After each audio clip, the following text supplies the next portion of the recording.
Formule de politesse oblige, bonjour, Ayengesao, konnichiwa. Bref, aujourd'hui on part pour un voyage temporel dans une ville atypique dirigée par The Gang de Tokyo Manjikai, ou V Takemeshi. Bref, parlons de Tokyo Revengers, générique.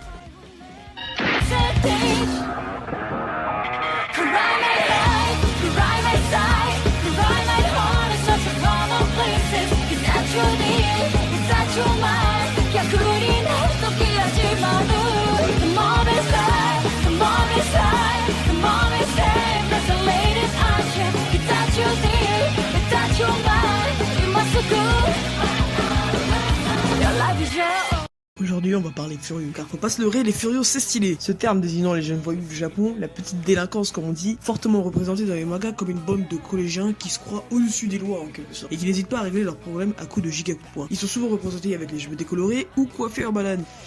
Ouais, mais Furio, ce n'est pas seulement dans l'apparence. Il faut aussi la psychologie Furio qui va avec. Pour faire simple, c'est entre badassitude, respect de soi et de l'adversaire. Pour l'adversaire, ça dépend dans quel point de vue tu te places. Dans badassitude, j'entends dans la morale et la psychologie du personnage, ainsi que son caractère. On peut citer en Furio, les plus connus, c'est... On passe ouais, c'est Good Teacher Motherfucking Onizuka, quoi. La suite logique du Shonan Junai Umi, l'histoire de Eikichi Onizuka et sa bande de potes dans sa jeunesse. Pour citer en Furio également Belzebub, avec El Famoso Quadriumvirate Takahashi, narrant l'histoire de Tatsumi Oga dans ses péripéties avec le fils du diable, de son vrai nom, Kaiser de Impelena Belzebub, 4ème. Alors qui est Takemeshi? Tout juste âgé de 26 ans, Takemeshi ou Takemishu si tu préfères, a le sentiment d'avoir raté sa vie. Vivant de petits boulots ingrats, tout juste bon à payer le loyer d'institut miteux, et se lamentant jour et jour du désert de sa vie sentimentale. But one day, lorsqu'il apprend à la mort de Hinata, la seule petite amie qu'il ait eue de sa vie. En effet, la jeune fille a été la victime collatérale d'un gigantesque gang de Tokyo, le Tokyo Manjikai, ou Toman. Encore sous le choc et errant dans ses pensées dans les vastes rues de Tokyo,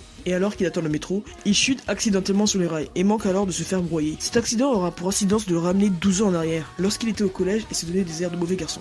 Il voit ainsi une chance.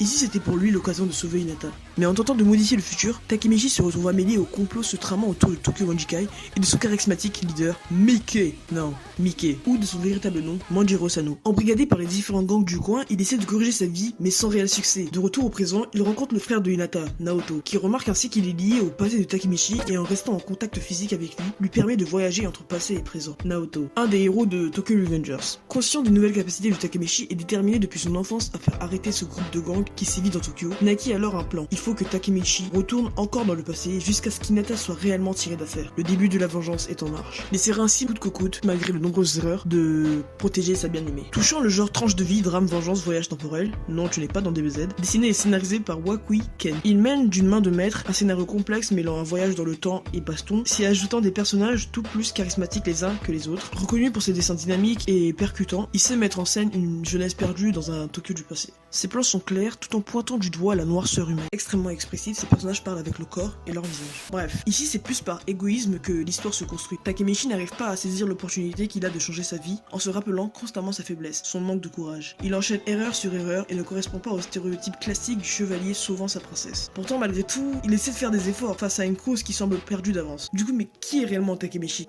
Takemeshi, il est assez faible. Non, plus sérieusement, je trouve qu'il est tout simplement perdu. Il représente une catégorie d'individus se faisant maltraiter, pour pas dire bully, et qui se sentent délaissés, sombrant ainsi dans l'anonymat et une vie de simplicité lorsque leur rêve leur a été arraché. En effet, outre l'esprit shonenesque que peint le manga, les voyages temporels, l'envie de voir sa situation évoluer, on parle de vengeance. L'auteur nous peint ici un humain au sens littéral du mot. Ce n'est pas un surhomme capable de soulever des montagnes, et ni le plus grand des combattants comme Mickey ou Ken dans Sunken Rock. Ici, tout ce qu'il a, c'est une fierté et des principes qu'il avait et qu'il essaye tant bien que mal à se rattacher. Un homme qui veut faire table rase du futur et non du passé, afin de devenir l'homme qu'il a toujours voulu être, qu'il a toujours été. On retrouve malgré tout cet esprit shonenesque, soit l'acceptation et le dépassement de soi. Intéressons-nous davantage au personnage de Naoto Tachibana. Malgré un mécanisme pour voyager dans le temps légèrement tiré par les cheveux, le lecteur arrive à en faire une abstraction pour se concentrer sur le but plutôt noble de cet anti-héros. C'est également le destin croisé entre deux hommes que tout oppose. L'un est complètement paumé, l'autre est devenu policier une fois adulte afin de libérer le Tokyo actuel contrôlé par le plus grand gang. Ici,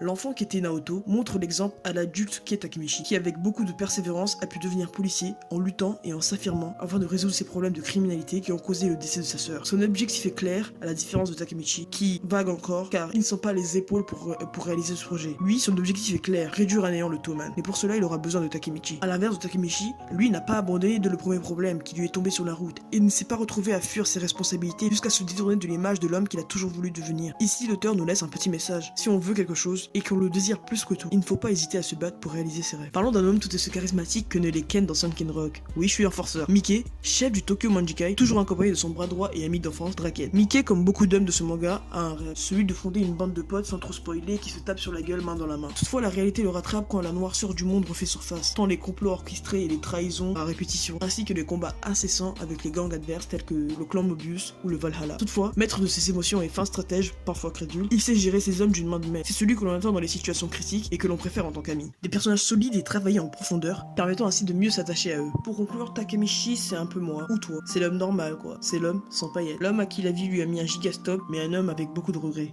Et comme on dit, vaut mieux vivre avec des remords qu'avec des regrets. L'homme peut renaître en prenant conscience qu'en se bougeant un peu, il peut faire bouger les choses. C'est une leçon de vie que l'on a tendance à oublier, et Wakui Ken le tient à nous rappeler. Va, bouge, rêve, essaye, réessaye, fais de ton rêve une réalité. Entre baston et voyage temporel, c'était Tokyo Revengers. Chaos.